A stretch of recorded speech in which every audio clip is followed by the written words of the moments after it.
जय हिंद दोस्तों, मैं राजन सिंह स्वागत करता हूँ अपने वीडियो चैनल राजेंद्र लाइफ में। आज का जो वीडियो मैं लेके आया हूँ, आज के जो वीडियो में मैं मेनली 2 पॉइंट पे फोकस करूँगा। एक तो हमारे बच्चों के डेवलपमेंट के बारे में, हमारे बच्चों का जो डेवलपमेंट है वो कैसे होना चाहिए और किस तरह का डेवलपमेंट होता है और कितने प्रकार के डेवलपमेंट होते हैं और सही डेवलपमेंट क्या है। और दूसरा, हमारे बच्चों के, अगर आप अपने बच्चों को टाइम देते हैं और बच्चों के साथ में समय निकाल के अगर आप उनके साथ एक्टिव होते हैं और खेल कूद और उनकी जो एक्टिविटी उनमें भाग लेते हैं तो उससे आपको क्या फ़ायदा है। तो ये दोनों जो पहलू हैं बहुत ही महत्वपूर्ण पहलू हैं और आज हम इस पर चर्चा करेंगे। तो सबसे पहले हम बच्चों के डेवलपमेंट के बारे में बात करते हैं।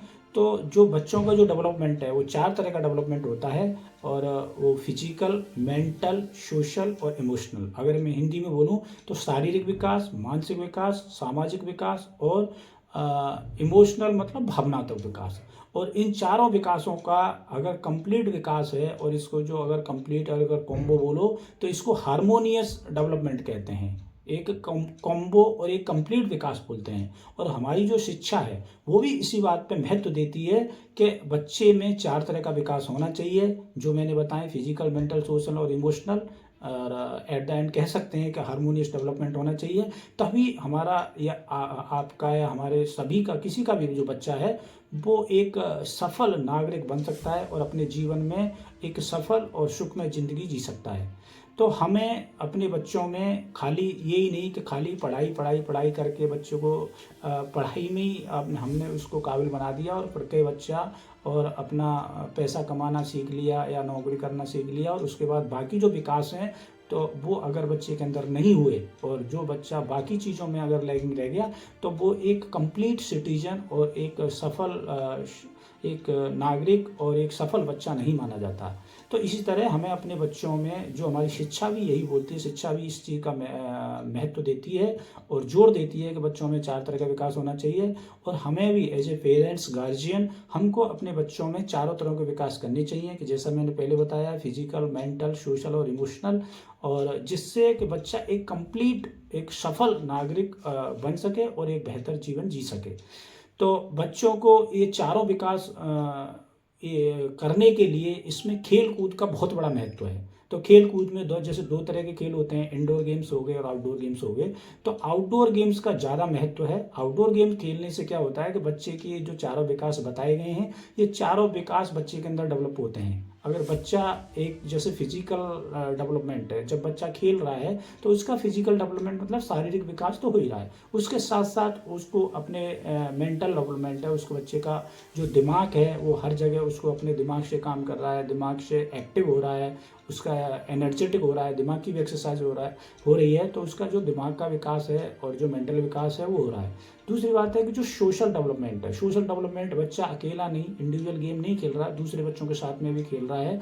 तो दूसरे बच्चों के साथ में कैसे कोऑपरेट करना है और कैसे खेलना है, कैसे डिसिप्लिन डेवलप करना है, बच्चों के साथ में कैसे मिंगलअप होना है, अपनी भी बात कहनी है, दूसरों की भी बात मनवानी है, कैसे नेगोशिएट करना है। तो ये सारी चीज़ें उस बच्चे के अंदर खेल खेल में डेवलप हो जाती हैं। तो एक तरह से कह सकते हैं कि उसका जो सोशल डेवलपमेंट है उस बच्चे का खेल के जरिए हो रहा है। लास्ट में जो महत्वपूर्ण है, ये 3 डेवलपमेंट हो गए, लेकिन जो चौथा डेवलपमेंट है इमोशनल डेवलपमेंट, वो भी बहुत ज़रूरी होता है। आपने बहुत जैसे उदाहरण देखे होंगे कि फिजिकल डेवलपमेंट बच्चे का अच्छा हुआ, मेंटल डेवलपमेंट अच्छा हुआ, सोशल भी बहुत अच्छा था बच्चा, लेकिन फिर भी न जाने कभी ज़िंदगी में इतनी बड़ी गलती या ऐसा कोई गुनाह कर जाता है कि उसके जो तीनों जो विकास हैं वो रखे के रखे रह जाते हैं। मतलब वो तीनों विकास उसके जो फेल हो जाते हैं और बच्चा एकदम रिवर्ट मार जाता है और गलत रास्ते पर चला जाता है। वो ऐसा क्यों होता है कि उस बच्चे का जो इमोशनल डेवलपमेंट है वो नहीं हुआ।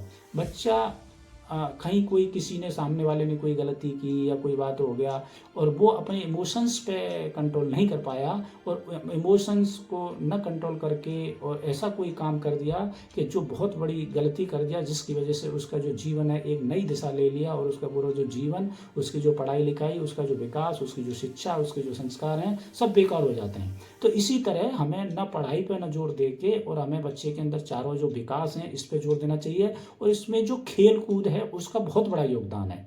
दूसरा, बच्चे जो खेल रहे हैं, बच्चे के अंदर ये जो चारों विकास हैं ये तो हो ही रहे हैं, साथ में अगर जो बड़े लोग हैं, अगर वो पेरेंट्स हो गए या जो गार्जियन हो गए, अगर वो अपने बच्चों के साथ में खेलते हैं और बच्चों के साथ रहते हैं तो उसके दो फायदे हैं। एक तो आप आपके अंदर बच्चे के जो चारों विकास हैं, फिजिकल, मेंटल, सोशल, इमोशनल, ये जो विकास हैं इनको आप क्लोज मॉनिटरिंग कर सकते हैं कि आपका बच्चा फिजिकल एक्टिविटी कैसे कर रहा है, मेंटल एक्टिविटी कैसे कर रहा है, सोशल एक्टिविटी कैसे कर रहा है, दूसरों बच्चों के साथ में कहीं झगड़ा तो नहीं कर रहा और दूसरों के साथ कैसे मिंगलअप हो रहा है। अगर वो कहीं गलत कर रहा है तो उसको आप वहाँ पे कंट्रोल कर सकते हो, गाइड कर सकते हो। चौथा है कि ऐसा तो नहीं है कि बच्चा एकदम, किसी बच्चे ने छोटी सी भी गलती कर दी और उस पर एकदम अपने इमोशंस खो बैठा और दूसरे के साथ में मारपीट कर दिया, झगड़ा कर दिया, तो आप अपने बच्चे की एक क्लोज मॉनिटरिंग कर सकते हो और उसको सही दिशा दे सकते हो। न कि ओनली आपका बच्चा, आप जिन बच्चों के साथ में खेल रहे हैं आप सबको एक बेहतर गाइडेंस और दे सकते हैं। तो ये अगर आप खेलेंगे तो इससे अपने बच्चों का जो कंट्रोलिंग है और उसकी जो मॉनिटरिंग है वो कर सकते हैं। और दूसरा सबसे बड़ा जो फ़ायदा है, आप भी गेम खेल रहे हो तो आप भी एक यंग और एनर्जेटिक बने रहेंगे। मेरा ये मानना है कि जो लोग बच्चों के साथ खेलते हैं, कूदते हैं और बच्चों के साथ रहते हैं उनको बुढ़ापा और एजिंग फैक्टर देरी से आता है, और मैं तो ये बोलूँगा कि उनको बहुत कम आता है और वो यंग और एनर्जेटिक बने रहते हैं। और जो लोग बच्चों से दूर रहते हैं और सिर्फ जो अपने जो ग्रुप के जो लोग हैं और एजिंग जो लोग हैं और अपने जो मैच्योर लोग हैं उन्हीं के साथ रहते हैं तो उसमें एजिंग फैक्टर जल्दी आता है। तो आप भी एक तरह से आप अपने बुढ़ापे को कंट्रोल कर सकते हो और यंग और एनर्जेटिक बने रह सकते हैं। अंकल दिव्या को वीडियो दे दो।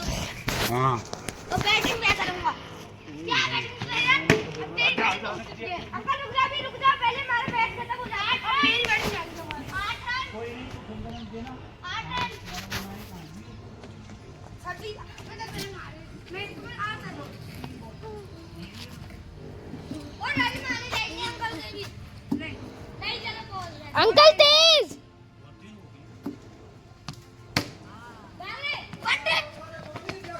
ले चीते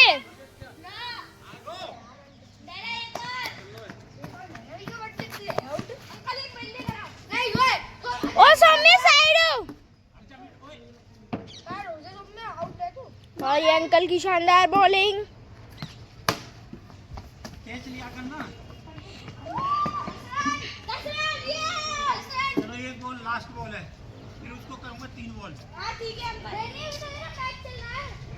अरे बीच मैच में क्या नहीं 3 बॉल नहीं मैच चल रहा है अभी। देख रेडी 10 रन आउट हो जाएगी। हां जा ओ मार के चल ले एक अंकल 3 बॉल करा दो। टच हो जाती बीच में से 3 बॉल करा दो बस 3। अच्छा एक बॉल हमें आउट है। करता हूं। अरे बीच में नहीं आउट नहीं, आउट कैसे होगा? नहीं ये तो आउट है पर मैच चल रहा है। अरे बीच में से करा रहे हैं। बाद में करा दूंगा तो। अंकल लो खेलो खेलो खेलो।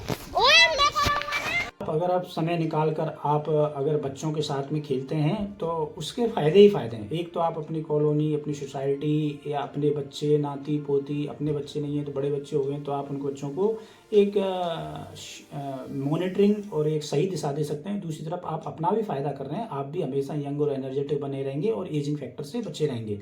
तो इसी तरह मैं तो यही रिकमेंड करूँगा कि आप अपने बच्चों में खेल कूद को बढ़ावा दें और न कि केवल खाली खेल कूद को बढ़ावा दें, और आप भी अपना समय निकाल कर बच्चों के साथ खेलें और बच्चों का फ्यूचर बेहतर करें और साथ में आप भी यंग और एनर्जेटिक बने रहें और बुढ़ापे से बचें। एट द एंड में ये बोलूँगा कि अगर आपको मेरे वीडियो अच्छे लग रहे हैं और अभी तक आपने मेरे वीडियो सब्सक्राइब नहीं किया है तो सब्सक्राइब करें, बेल आइकन दबाएं जिससे मेरे वीडियो आप तक पहुंच सकें।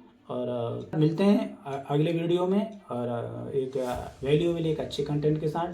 टिल दैट, जय हिंद, जय Bharat and thanks for watching my video.